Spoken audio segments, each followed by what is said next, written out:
नमस्कार, एक बार फिर से आप सभी का बहुत-बहुत स्वागत है हमारे यूट्यूब चैनल पे। आज फिर से मैं आप सभी के लिए BA political science honours book का नाम पॉलिटिकल प्रोसेस इन इंडिया है, भारत की राजनीतिक प्रक्रिया। सोल थर्ड सेमेस्टर के लिए ये बहुत इंपॉर्टेंट है। हालाँकि ऐसा नहीं है कि थर्ड सेमेस्टर के बच्चों को ही ये सिर्फ प्रश्न पूछे जाने वाले हैं। 4th सेमेस्टर, 5 सेमेस्टर, 6 सेमेस्टर ये सारे बच्चों के लिए बीए पॉलिटिकल साइंस ऑनर्स के बच्चों के लिए ये जो पॉलिटिकल प्रोसेस इन इंडिया है वो काफी महत्वपूर्ण है। तो आइए शुरुआत करते हैं। SOL third semester BA political science honours political process in India. इसमें टोटल 8 चैप्टर हैं जिसमें से लगभग हमने 7 चैप्टर को कंप्लीट कर लिया है। आज हम 7वें चैप्टर के सबसे लास्ट पॉइंट को डिस्कस करने वाले हैं। मैं आप सभी को बता दूं कि चैप्टर 1 में जितने भी पॉइंट थे उन सभी को हमने डिस्कस कर लिया है और इन सभी के वीडियोस भी हमारे यूट्यूब चैनल पे आ चुके हैं। चैप्टर 2 कंप्लीट है, चैप्टर 3 कंप्लीट है, चैप्टर 4 भी कंप्लीट है, चैप्टर 5, चैप्टर 6 भी हमारा कंप्लीट हो चुका है और चैप्टर 7 में राष्ट्र निर्माण की चुनौती में जातिवाद, भाषावाद और क्षेत्रवाद किस प्रकार की चुनौतियों को उत्पन्न करते हैं, कैसे ये राष्ट्र निर्माण को प्रभावित करते हैं, इन सभी मुद्दों के ऊपर भी हमने ऑलरेडी बात कर लिया है। आज हमारा इस चैप्टर का सबसे लास्ट पॉइंट है बहुसंख्यक और अल्पसंख्यक समुदाय और भ्रष्टाचार। सबसे पहले तो मैं बता दूं कि बहुसंख्यक और अल्पसंख्यक होता क्या है। तो देखिए, बहुसंख्यक और अल्पसंख्यक आपने क्लास 6, 7, 8, 9, 10, 11, 12 तक बहुत ही अच्छे से ये बहुसंख्यक और अल्पसंख्यक मुद्दों को पढ़ा है। बहुसंख्यक का मतलब होता है जिनकी संख्या ज्यादा होती है। किसी भी संस्कृति, जाति, धर्म, भाषा कि लोगों की संख्या यदि उस स्थान पे बहुत ज्यादा है तो उसे हम बहुसंख्यक कहते हैं और जस्ट अपोजिट अगर उनकी संख्या कम है तो उसे हम अल्पसंख्यक कहते हैं। और भ्रष्टाचार तो हमारे भारत में बहुत ज्यादा पॉपुलर वर्ड्स है। जितना हम लोग अपने भारत का नाम नहीं लेते होंगे अपने देश में, उससे ज्यादा हम भ्रष्टाचार, करप्शन, अत्याचार का नाम लेते हैं। आए दिन न्यूज, अखबार, मीडिया, सोशल मीडिया के माध्यम से हमें अलग अलग प्रकार के भ्रष्टाचारों के बारे में पता चलता ही रहता है। तो आइए इस चैप्टर में हम इन्हीं मुद्दों के ऊपर बात करेंगे। सबसे पहला पॉइंट ही हमारा कहता है बहुसंख्यक और अल्पसंख्यक समुदाय क्या होता है। समाज में बहुसंख्यक और अल्पसंख्यक समुदाय विभिन्न पहलुओं पर आधारित होते हैं। ध्यान से समझिएगा, समाज में अगर आपको बहुसंख्यक लोग और अल्पसंख्यक लोग के बारे में अगर जानना हो तो ये सिर्फ और सिर्फ एक ही मुद्दों पे आधारित नहीं होता या फिर हम एक ही पहलू के ऊपर इसे जज नहीं कर सकते हैं। इनके कई सारे पहलू होते हैं। कई सारे पहलू के आधार मानकर हम बहुसंख्यक समाज और अल्पसंख्यक समाज या फिर बहुसंख्यक समुदाय या फिर अल्पसंख्यक समुदाय को हम निर्धारित करते हैं। और उनको निर्धारित करने में सबसे पहले धर्म आता है, फिर जाति आती है, फिर भाषा आता है, फिर संस्कृति आता है, फिर क्षेत्रीय पहचान भी आता है। यही विभाजन जो है वो सामाजिक समुदाय में बहुसंख्यक या अल्पसंख्यक को आधार करके विभिन्नता से बांटता है। यह विभाजन समाज में असंतुलन पैदा कर सकता है। देखिए, जब बहुसंख्यक और अल्पसंख्यक समाज का बंटवारा होता है तो कहीं ना कहीं ये समाज में अनबैलेंस उत्पन्न करता है, असंतुलन पैदा करता है। खासकर क्या होता है जब सरकार जो होता है, जो गवर्नमेंट होता है और गवर्नमेंट के सत्ता में मतलब पावर में बहुसंख्यक समुदाय का प्रभाव अधिक हो जाए।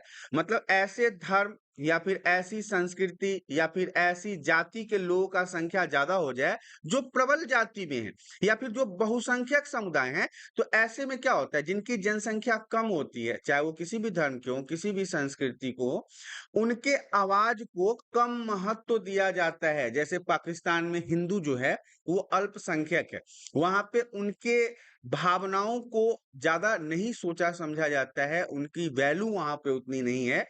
तो यही एक उदाहरण आप ले सकते हैं बहुसंख्यक और अल्पसंख्यक समुदाय का।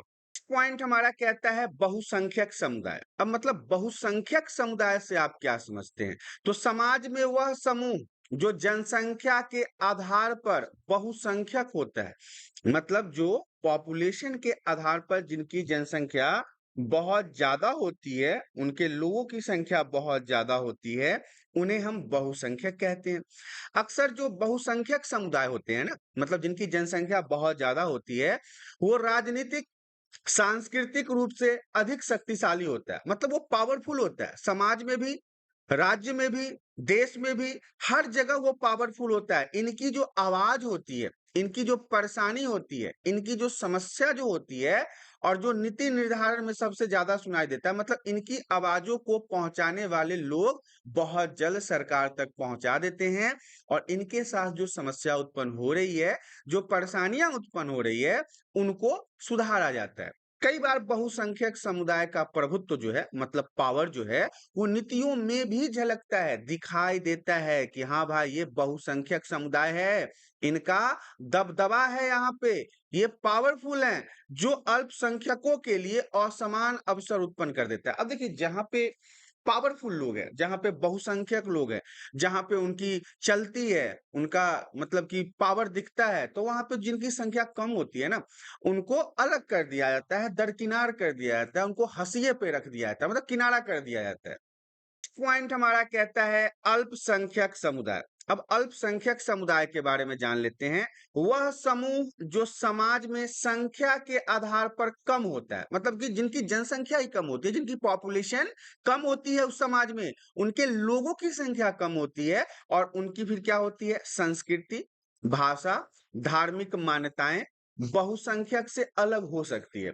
अब इनकी संख्या कम होने के कई कारण हो सकते हैं। उनकी संस्कृति अगर अलग है, उनका भाषा अलग है, उनका धर्म अलग है, उनकी धार्मिक मान्यताएं अलग है, तो ऐसे में वो बहुसंख्यक समाज से कम हो सकते हैं, अलग हो सकते हैं। अल्पसंख्यक जो होते हैं, जिनकी जनसंख्या जो कम होती है, अक्सर भेदभाव के शिकार हो जाते हैं। उनको समाज में समानता का अधिकार नहीं मिलता, इसलिए वो असमानता का शिकार हो जाते हैं।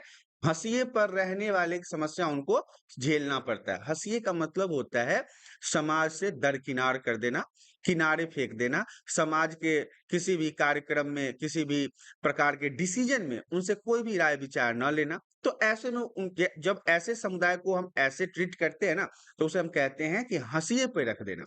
कई बार राजनीतिक और सामाजिक स्तर पर इन्हें प्रतिनिधित्व की कमी महसूस होती है। अब जिनकी जनसंख्या सबसे कम होती है, उनका प्रतिनिधित्व भी कम होता है। प्रतिनिधित्व कहने का मतलब है उनके द्वारा उनके कहे जाने के लिए सरकार में उनका कोई भी न, आप कह सकते हैं विधायक या सांसद नहीं होता है, क्योंकि उनकी संख्या कम होती है। इसलिए उनके समाज से कोई भी लोग इस प्रकार के प्रतिनिधित्व का भार नहीं संभाल पाता है। अल्पसंख्यक और बहुसंख्यक समुदाय के बीच में असमानता समाज में संघर्ष का कारण भी बन सकता है। कई बार बहुसंख्यक लोग जो होते हैं, वो अल्पसंख्यक लोगों के अधिकारों को दबाने की कोशिश करते हैं। सरकार और नीतियां इन दोनों समुदायों के बीच में संतुलन बनाए रखने के लिए महत्वपूर्ण होता है, बहुत ही इंपॉर्टेंट होता है, ताकि एक वर्ग का दमन न हो। सरकार क्या चाहता है कि एक वर्ग का दमन न हो, सभी नागरिकों को समान अधिकार और अवसर मिलना चाहिए। तो ये अल्पसंख्यक समुदाय के बारे में था।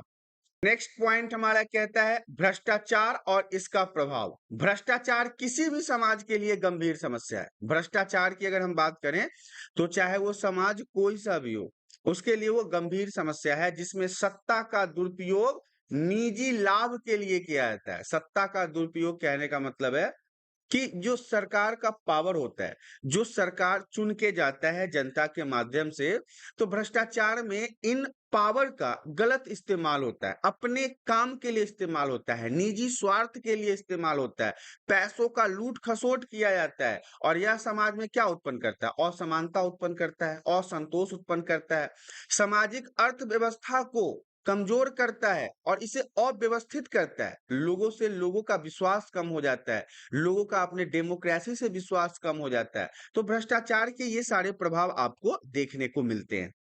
पॉइंट हमारा कहता है भ्रष्टाचार का अर्थ क्या है? तो देखिए भ्रष्टाचार का मतलब होता है सत्ता, पद या फिर इसके अधिकार का दुरुपयोग करना, अपने व्यक्तिगत स्वार्थ के लिए, अपने निजी लाभ के लिए इसका उपयोग करना। भ्रष्टाचार का मतलब यदि आपसे पूछा जाए, तो जो पावर होता है, जो सरकार का सत्ता होता है, उसका इस्तेमाल अपने स्वार्थ के लिए करना, अपने निजी व्यक्तिगत लाभ के लिए करना ही भ्रष्टाचार कहलाता है।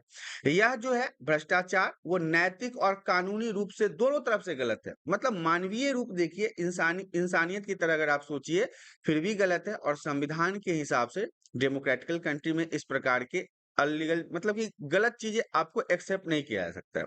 समाज में अव्यवस्था और आर्थिक असंतुलन इसके कारण पैदा होता है। जब भ्रष्टाचार बहुत ज्यादा बढ़ जाए तो समाज में कई प्रकार की परेशानियां देखने को मिलती है। तो हम बात करेंगे भ्रष्टाचार के प्रकार के बारे में। तो सबसे पहले हमारा है राजनीतिक भ्रष्टाचार, दूसरा है प्रशासनिक भ्रष्टाचार, तीसरा है वित्तीय भ्रष्टाचार।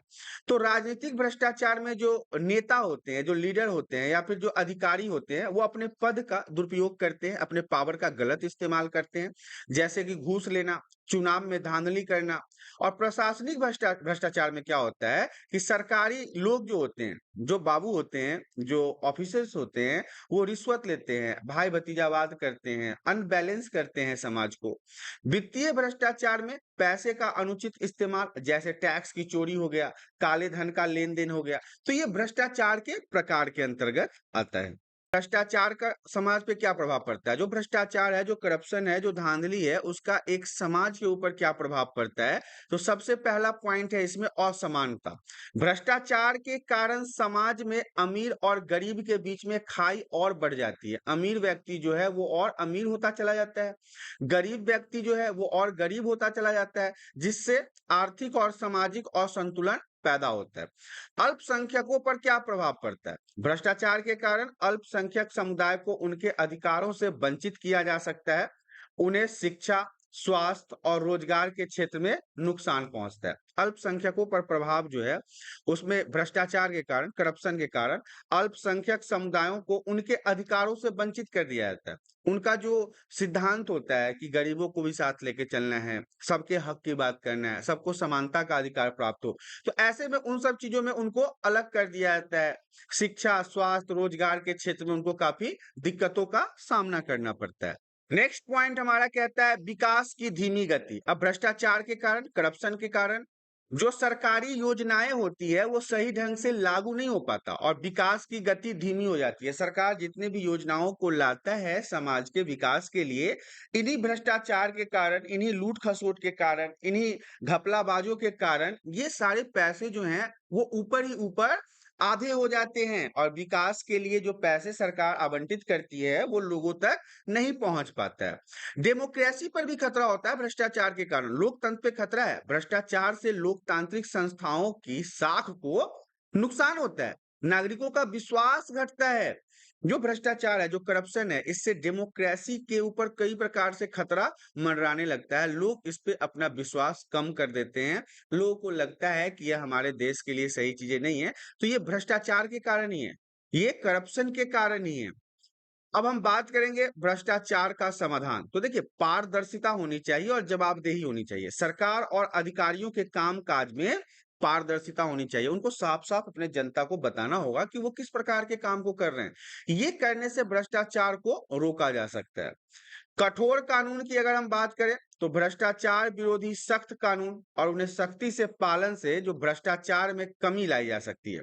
मतलब भ्रष्टाचार, करप्शन को लेके एक ठोस कानून बनाया जाना चाहिए, एक सख्त कानून बनाया जाना चाहिए और सिर्फ कानून बनाना ही नहीं है, इसको सख्ती से समाज में, देश में, राज्य में लागू भी करना है, ताकि लोगों के मन में ये भय हो कि अगर हम इस प्रकार के घोटाले करते हैं, भ्रष्टाचार फैलाते हैं, तो कहीं न कहीं उनको सजा हो सकती है। और साथ ही साथ शिक्षा में जागरूकता होना चाहिए। लोगों को पढ़ाया जाना चाहिए, लोगों को इसके खिलाफ बताना चाहिए कि भ्रष्टाचार किस प्रकार से हमारे देश को खोखला कर रहा है। जनता में भ्रष्टाचार के खिलाफ जागरूकता फैलाना बहुत ज़रूरी है। इसके लिए उनको शिक्षित करना भी इम्पोर्टेंट है, क्योंकि अगर वो शिक्षित होंगे, फिर वो समझ पाएँगे कि भ्रष्टाचार किस प्रकार से हमारे देश की आर्थिक व्यवस्था को दिन-प्रतिदिन खोखला करता जा रहा है। तो ये भ्रष्टाचार के समाधान के बारे में था। इस प्रकार से आपने देखा बहुसंख्यक और अल्पसंख्यक समुदाय और भ्रष्टाचार। जो चैप्टर 7 का सबसे लास्ट पॉइंट था, बहुसंख्यक और अल्पसंख्यक समुदाय और भ्रष्टाचार। इसके साथ साथ यहाँ पे चैप्टर 7 भी पूर्ण रूप से समाप्त हो गया है। अब हम चैप्टर 8 की तरफ बढ़ेंगे अगले वीडियो में। तो यहाँ पे आपने देखा SOL third semester BA political science honours political process in India के टोटल 8 चैप्टर में से हमारा 7 चैप्टर कंप्लीट हो चुका है। बस अब 1 चैप्टर लेफ्ट रह गया है। ये भी आने वाले वीडियोज में आपको जल्द ही मिल जाएगा और सारे वीडियो वीडियोज़ हमारे यूट्यूब चैनल पे आ चुके हैं, इनके प्लेलिस्ट तैयार किए जा चुके हैं। आप चाहे तो वीडियो को देख सकते हैं, आपके एग्ज़ाम के पर्पज़ से काफ़ी महत्वपूर्ण होगा। इस प्रकार से आपने देखा कि वीडियो में दी गई जानकारी यहाँ पे समाप्त हो गई है। आशा करता हूँ वीडियो में दी गई जानकारी आप सभी को पसंद आया होगा। जानकारी पसंद आया तो वीडियो को लाइक और चैनल पे पहली बार आए हैं तो चैनल को सब्सक्राइब कर लें, ताकि इसी प्रकार के एजुकेशनल वीडियो आपको हमेशा प्राप्त होता रहे। आज के लिए इतना ही, धन्यवाद।